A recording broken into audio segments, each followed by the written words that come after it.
হসপিটালে যাবেন, গিয়ে দেখবেন আপনার মতো কত দুনিয়াওয়ালা, কত টাকাওয়ালা, পয়সাওয়ালা লোকেরা, কোটি কোটি টাকা আছে, তাও আইসিইউতে তারা সামান্য একটা দিন আরামে থাকার জন্য হাহাকার করছে, আছে না নাই?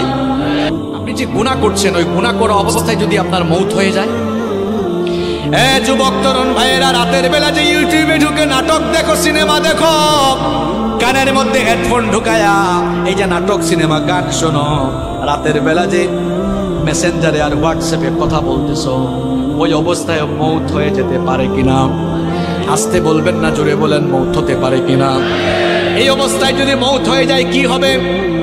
মুসলিম শরীফে নবীজি বলেছেন, ইউবাসু কুল্লু আবদিন আলা মা মাতা আলাইহি, মানুষ যে অবস্থায় মারা যাবে ওই অবস্থায় তাকে কিয়ামতের দিন কবর থেকে উঠাবেন কে? এই যে অনেক যুবক তরুণরা রাতের বেলা নাটক সিনেমা দেখতে দেখতে নাপাক শরীরে নাপাক কাপড়ে ঘুমায়। কেন রে ভাই নাপাক থাকো? এই নাপাক অবস্থায় মৌত হয়ে যেতে পারে কিনা?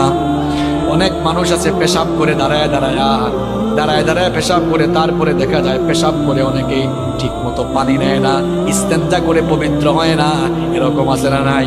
এমনকি সবচেয়ে মজার ব্যাপার হলো, ওয়াজ শুনতে এসেছে, ওয়াজ থেকে যাওয়ার সময় রাস্তার ধারে পেশাব করে পবিত্র হয় না, এইরকম কারবারিও আছে না নাই?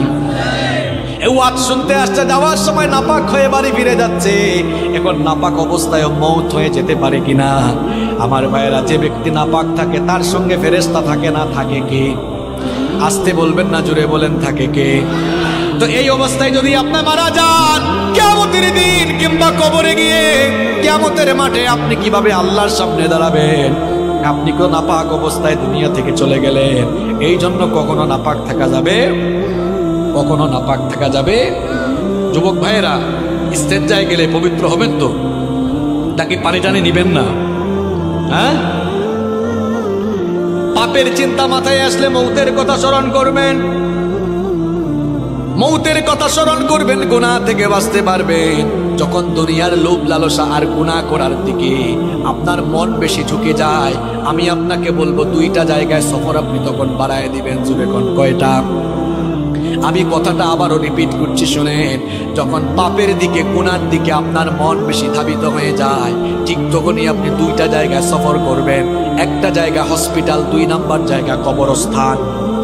হসপিটালে যাবেন, গিয়ে দেখবেন আপনার মতো কত দুনিয়াওয়ালা, কত টাকাওয়ালা, পয়সাওয়ালা লোকেরা, কোটি কোটি টাকা আছে, তাও আইসিইউতে তারা সামান্য একটা দিন আরামে থাকার জন্য হাহাকার করছে, আছে না নাই? যে কালো টাকার জন্য, অবৈধ টাকার জন্য অন্যায় করছেন, গুনাহ করছেন, হসপিটাল গিয়ে দেখেন কত মানুষের টাকা তারে বাঁচাইতে পারে। একটু পর পর আইসিইউ থেকে লাশ বের হচ্ছে। এরপরে হাসপাতালে যাওয়ার পরেও যদি আপনার দিল নরম না হয়, তাহলে মাঝে মাঝে প্রেমবাগের কবরস্থানগুলোতে ভিজিট করবেন। গিয়ে দেখবেন আপনার মতো টাকাওয়ালা, পয়সাওয়ালা লোকেরা, ক্ষমতাওয়ালা লোকেরা, একদিন বিরাট টাকা পয়সা, অর্থবিত্ত, বাড়ি গাড়ি সব ক্ষমতা ছিল, এখন কবরের নিচে ঘুমায়া আছে।